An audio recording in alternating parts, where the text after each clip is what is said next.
Bolivian President Luis Arce arrived in Cuba for a working visit following an invitation from his counterpart President Miguel Díaz-Canel. In France, more than 1,300 people were arrested in the early hours of Saturday morning during protests against police violence. And in Kenya, the death toll following a road crash in the country's western region rose to 52.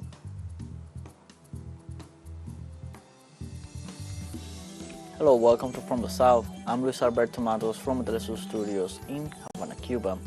We begin with the news. On Saturday, Bolivian President Luis Arce arrived in Cuba for a working visit following an invitation from Cuban President Miguel Díaz-Canel. The Bolivian head of state was received at the airport by Foreign Minister Bruno Rodriguez. On Twitter, the Cuban Foreign Minister said that Arce's visit will contribute to further exchanges on bilateral and international issues. The two countries are members of the Bolivarian Alliance for the Peoples of Our America, People's Trade Treaty, and maintain a relationship that both parties describe as strong since the re-establishment of diplomatic ties put on hold by the de facto government of Johnny Náñez. The Cuban and Bolivian presidents met on March 25th on the sidelines of the 28th Ibero-American Summit of Heads of States and Government in the Dominican Republic, reaffirming the relations of mutual cooperation. President Arce stated that his visit will strengthen bilateral cooperation for the benefit of both peoples.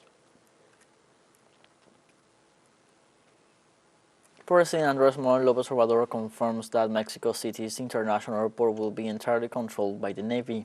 The president pointed out that the Navy is now in charge of airport surveillance and that since it took control, no baggage theft has been reported.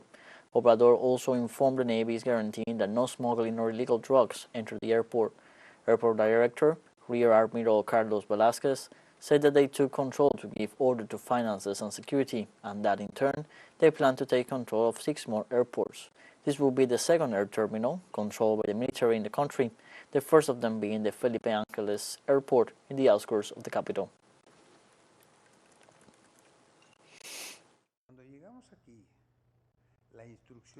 When we arrived here, the President's expressed instruction was to restore order, to impose authority on the administration and the finances, and to attend to all customers' complaints, and also to stop the airlines from doing whatever they wanted.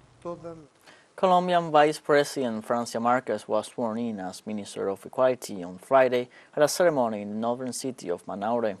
The ceremony was presided over by Colombian President Gustavo Petro, who pointed out that the new ministry will focus its efforts on guaranteeing the right to equality and the elimination of discrimination with particular attention to marginalized and excluded peoples, communities, and territories.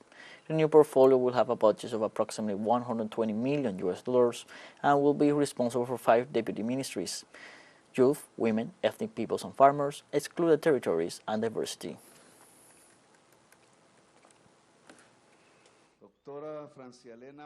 Dr. Francia Elena Márquez Mina, do you swear by God and the homeland to faithfully and loyally fulfill the duties entrusted to you by the Constitution and the law to which you have been appointed? Sí, juro. Yes, Ante Dios, I swear before God, but I also juro swear ante before my mis ancestros y ancestors to work with ancestras, dignity, with trabajar love, con with dignidad, loyalty, with transparency, and with commitment amor, to equality and con equity in this lealtad, country. con transparencia. If you do so, may God and the homeland reward you, and if not, may he and she require you to do so. The Humahuaca City Council approved early Saturday morning a declaration rejecting the reform of the Constitution of Jujuy, while local residents who were protesting in the vicinity of the meeting hall were repressed by local security forces with rubber bullets. According to local media, while the councillors were reading what was approved inside the building, the security forces made a repressive advance on the demonstrators who demanded the approval of the declaration. Demonstrators also demanded the resignation of Mayor Karina Paniagua, who supported the constitutional reform. Families in Humahuaca report that there were between 3 and 6 wounded with bullets in the neck, thorax, and eyes, who were treated at the local hospital. The number of detainees could not yet be corroborated. Opponents to the constitutional reform claim it limits the right to protest in the northern province and contains language that indigenous groups say will hinder them in land rights disputes. Brazilians in Rio de Janeiro celebrate a court ruling barring former President Jair Bolsonaro from public office for 8 years. Bolsonaro was tried by the highest electoral court over claims he made in a televised meeting with foreign diplomats in July 2022 that the electronic voting machines in use since 1996 compromised election transparency. He gave no proof for the claims he made just 3 months ahead of his election defeat to Luis Inacio Silva.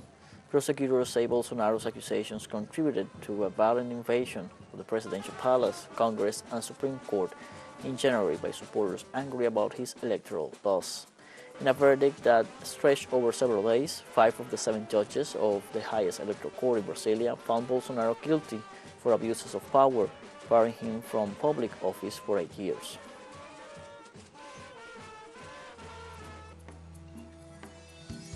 Let's take a short break, but remember you can join us on TikTok at teleSUR English, where you will be able to find news in different formats, news updates, and much more. Other stories coming up, stay with us.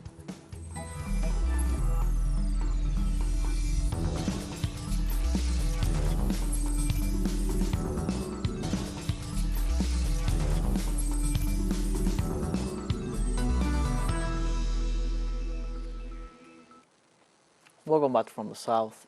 More than 1,300 people were arrested in France in the early hours of Saturday morning during protests against police violence. According to the French Minister of the Interior, Gerald Darmanin, there were 1,311 arrests, the highest number since the riots began on Tuesday, June 27th, following the death of a 17-year-old boy who was shot by a policeman at a traffic checkpoint in a Paris suburb. The protests on Saturday took place during the funeral of the young man in the municipality of Nanterre, northwest of Paris, where he lived. The relatives of the deceased and hundreds of mobilized citizens demand justice for the young man and for more than 10 other people who died in similar circumstances in 2022.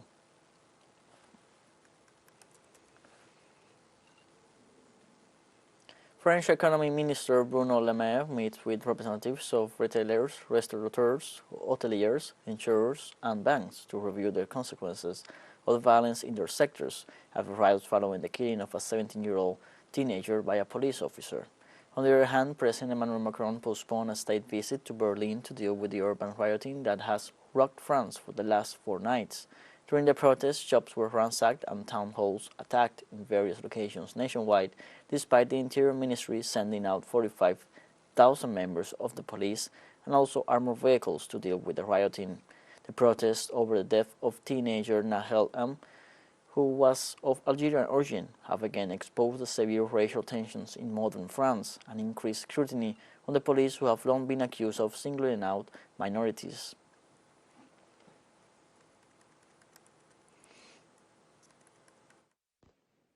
The French government said on Friday that it is studying all options to restore order in the country after a new night of riots that left more than 800 people arrested and nearly 250 security personnel injured.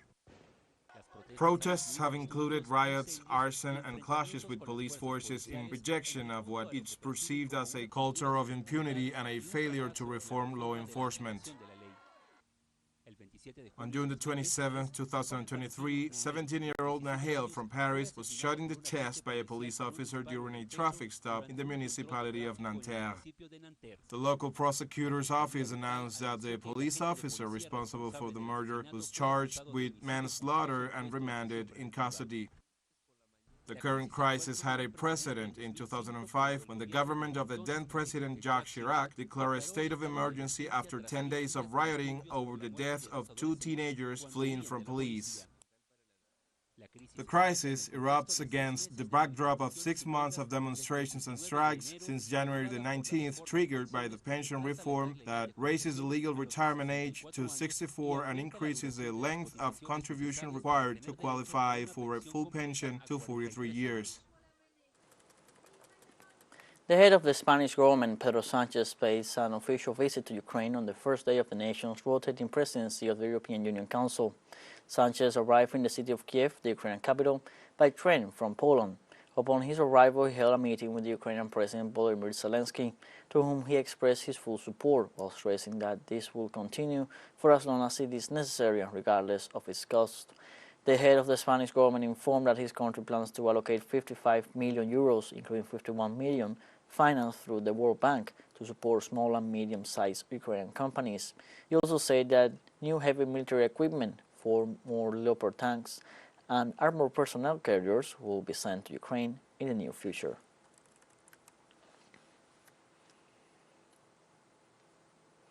During an event marking the 150 years since slaves were freed in his former colonies, the Dutch King Willem Alexander formally apologizes as regent of the Netherlands for the country's colonial era involvement in slavery.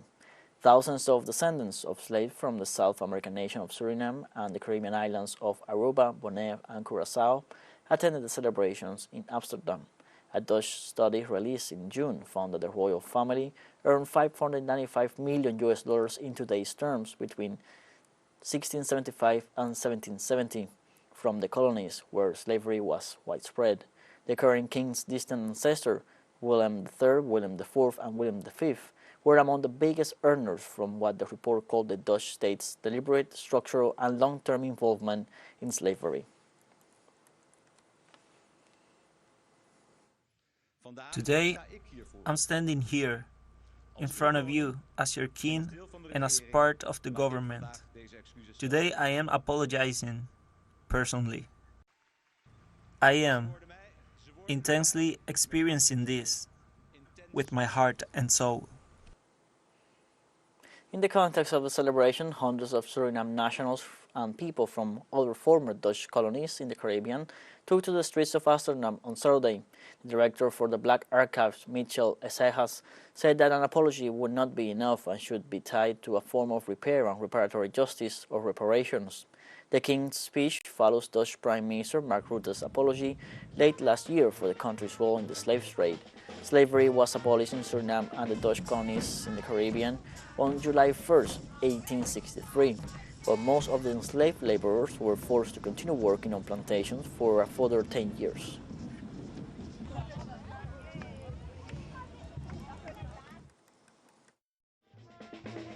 A lot of people, including myself and my group, the Black Archives and the Black Manifesto, said that the apology is not enough.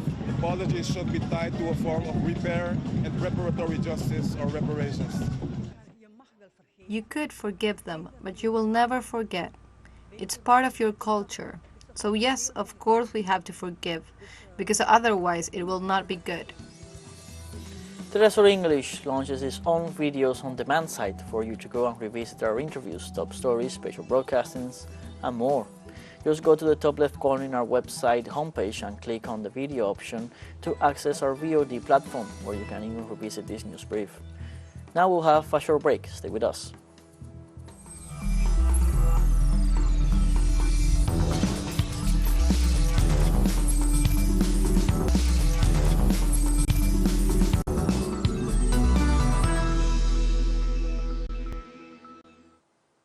Welcome back from the south. On Saturday, a bus accident in western India killed at least 25 people. According to Babu Rao Mahamuni, Deputy Superintendent of Police of Buldana District, the bus was traveling at high speed when it hit a wall on the highway after suffering a flat tire and the fuel tank exploded, causing a fire.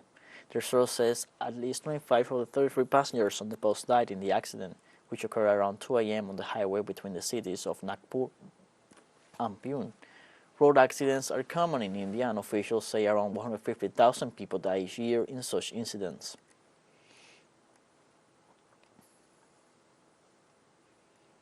In Kenya, death toll rises to 52 following a road crash in the western part of the country.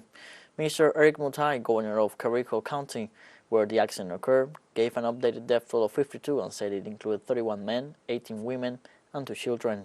Transport Minister Kipchumba Murkomen said during a visit to the crash site at Londiani Junction that new safety measures would be introduced after what he described as a terrible and painful tragedy. Investigations have been launched to establish the cause of this accident, but authorities urge drivers to be cautious and follow the rules. Footage of the accident's aftermath carried by local broadcasters showed the twisted wreckage of cars and motorbikes alongside damaged minibuses and trucks. In China, a powerful explosion was reported at a chemical plant in the southeast province of Jiangxi. The incident occurred at around noon local time. Local emergency services are still on the scene trying to extinguish the flames. According to preliminary information, no one has been injured and all employees of the factory have been evacuated. The pictures taken a few meters from the affected factory show dense columns of black smoke and flames close to the source of the fire.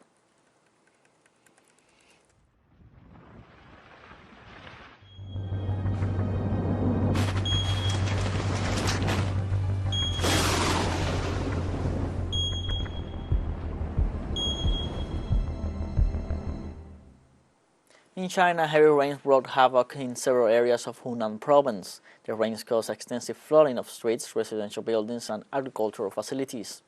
Local authorities quickly issued severe weather warnings and deployed emergency rescue forces to address the situation. The urban area and surrounding townships in Baojin County Prefecture were especially hard hit by heavy downpours, and more than 1,000 people in the 12 townships were evacuated from their homes. The relentless rain caused great damage to crops, households, and stores, stranding many residents. Dozens of Japanese took to the streets to protest against the country's plan to release radioactive water from the Fukushima Daiichi nuclear power plant into the sea. At the rallies, several banners and flags were seen with messages such as "Don't pump contaminated water into the sea," "Don't pollute everyone's ocean," and "The sea is not the toilet of nuclear power plants." Many of the protesters stressed that the radioactive water will damage the global environment and pose risk to the descendants of many generations. This process has been going on for months, and currently the company running the plant damaged in the 2011 disaster is almost finished building the facilities needed to discharge the huge amount of contaminated water into the sea. The World Health Organization warned that the world's population lacks access to safe water, sanitation, and hygiene. The WHO in its report explained the health risks and conflicts that unhealthy water can bring to the population. It also attributed the death of 1.4 million people in 2019 to the contamination of the vital liquid. Among the ailments caused by this situation, they report stomach problems, respiratory infections, malnutrition, and parasite diseases. According to the director of the Department of Environment, Climate Change and Health of the WHO, Maria Neira, basic services have progressed, but investments in the area are insufficient. On Saturday, tens of thousands of South Koreans brought rainbow pride to the streets of Seoul for an annual celebration of LGBTQ+ rights, while demonstrators against them snagged a prime site marchers had used since 2015. This year's Pride Parade, one of Asia's largest, was denied permission to congregate at the Central Plaza, where the main festivities have traditionally taken place. Instead, an increasingly vocal Christian-led opposition was granted the spot, highlighting the struggles of South Korea's campaigners for LGBTQ+ rights. The heat, humidity, and backlash still did not deter supporters from thronging to Seoul's queer parade, which organizers estimated drew a crowd of around 50,000 people. Chief organizer Jan Sung-woo said there is no public forum to disclose one's true identity elsewhere except for the Pride Parade, and that's why so many people gather in solidarity.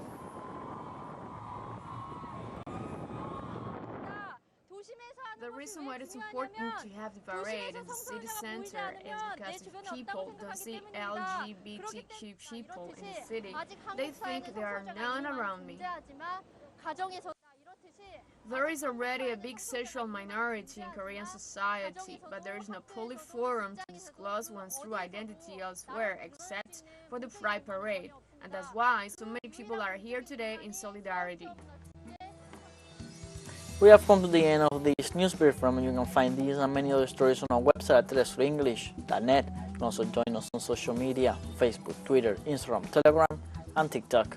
For Telesur English, I'm Luis Arce. Thank you for watching.